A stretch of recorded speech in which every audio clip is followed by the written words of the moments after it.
starting with my face to the fluidity of water. Besides the complicated experience regarding alienation, our reading of the history of figures in ronak portraiture is a reading of the development of bodies and brains, interactions of her personages, and their ability for growth. In the skulls painting, for example, the triangle is not the symbol for mortality only, but also for death's strength and overwhelming death, turning the geometric shape of the pyramid to a portal towards mass awareness. The screaming faces, upon which death spirits stream as spider wires, gave us their primitive metaphysical mysteries and reflected us the ancient struggle of death within the man, between his heart craving for freedom and alienation from mortality, and his mind which represents the power of evil that caused this result. In her paintings, figures are generally with whipped features, the kind of paintings where appeared a primitive wilderness. Getting to this painting, which tends to modernize and globalization, then the face expressions multiplied to show parts of it when this existential death reached our freed instinct of love and life. The body and facial features made the head a symbolic and historical image, reflecting some of the pressure exerted by the power upon our biological system, some of which are helpless, misty-eyed, weeping, and identity disturbance. Psychological pressure, which made the personages hallucinate and mutate so that their bodies merge within the whales and birds, and the head became the part which rediscovers the history of portraiture. Loss is no more the major feeling in the paintings. These paintings consolidate its opposites to re-elevate the realistic materials towards their spiritual aesthetic conception. In the end, the world is not black and white, neither sadness nor joy, nor a single-angle perception. It is a psychological spirit extending between all these oppositions. Now, I have eyes and open corners. Corners drawn by color, starting from the moment when the personages' feelings and their constructive textured, transformed, ending with ronak's subtle feeling. Such sensibility showed us many intimate forms of dualities, such as love and war, beginning and end, life and death, embrace and abandonment. From ronak painting's point of view, belonging to a certain psychological regime is a losing idea.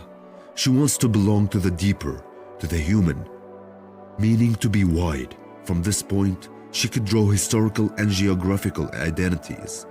She appeared in her paintings influenced by childhood memories and her Kurdish belonging, and in the Tabriz, she was influenced by her new experience in Sweden, Gothenburg, city of cold and haze. She also painted biological philosophical identities, in which we noticed that the human body did not reflect any detail about gender. She erased all gender morphological expressions to move to other psychological spiritual expressions. While most of her paintings expressed a feminine and even animal inner revolution, such as the painting of the bird woman and the painting of the dolphin man, which are considered among the paintings in which many psychodramatic turning points occurred in the pattern of emotions ronak paints. For example, in the painting of the dolphin man, we see this person trapped in mud, trapped by his belonging to earth, while struggling above to escape a raptor swallowing his head. If we look closely at the bottom, we figured out that the bird's head is just a camouflage. The bird turns into a dolphin, while a ghostly shadow in the background looks terrified at the horror scene. Oh, what the hell is going on here? Ghosts that have always been a source of human dread are now dread, which strongly means fear, a fear of the law jungle symbolism, the predator and the victim. We may forgive the wolf for what he did, but a bird eating a human alive is extreme brutality. Just as his choice was not in vain, the head source of all problems and sadness created war, making all the ropes of psychological execution and all those casualties amputated is the main reason for our alienation. Until now, I'm still walking alone. The character being three within one, and the predator becoming the victim, appears to say, "Devour my head, O bird, for me to get rid of this hell. Take my head to the water, dolphin, and put out its fire. I'm tired of the limits of the earth and body. Then why exactly the bird and the dolphin? Is it a vent for human existential anxiety? This bird is now weary, after traveling with ronak from earth to heaven, to join the villagers' reflections and sympathize with the emptiness that inhabits their chests, to rise heavenly with the humans and attributes them of his freedom, his personality turned into a wild one. The painting in the end expresses the psychological self-other conflict and the uprise of this conflict until the bodies fuse. Then appears the times conflict along, the past, the earth against the future, the water. To fly means that you escaped violence of the earth. To dive into the water means that you are looking to heal your skulls in the blue. This leads us to another instant identity, where its personality appears like a poet, drawing with poets' spiritual rituals, willing and free.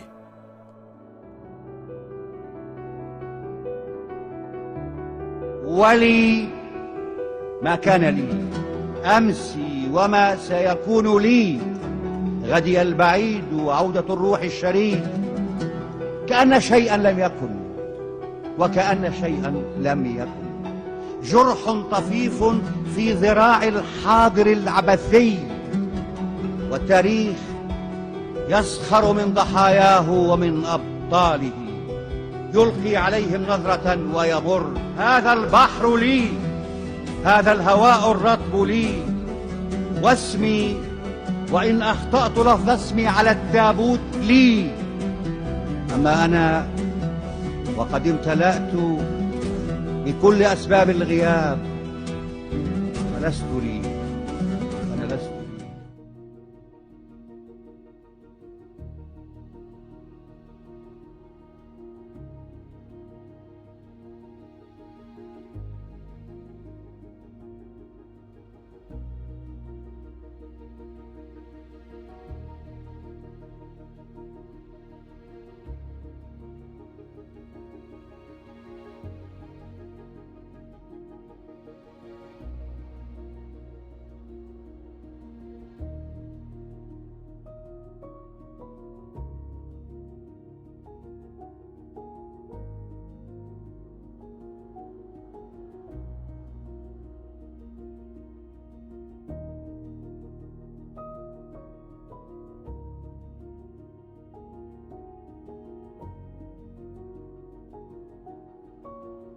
What are you looking for?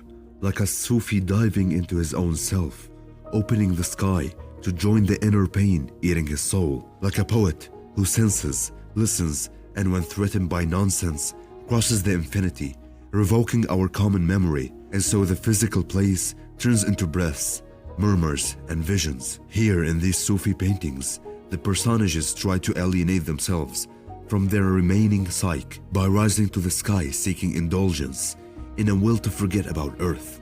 Then everything moves aside, like a drop of water, falling and extending. The conception inside the painting is timeless. Alternatively, could you perceive either the past or the future there? Only that softens, pushing you to enter the intimate silence settled in that moment. An existential relief in a visual panoramic way, similar to a colored poetry. Time is no longer about fiction stories heading to a certain future. Neither it is realistic, heading towards the past, nor it wanted sorrow to haunt his personages for so long. Thus it perceived that realistic dialogue to face alienation and fix our concentration on the emotions which cannot absolutely fade, such as love and the hustle for freedom.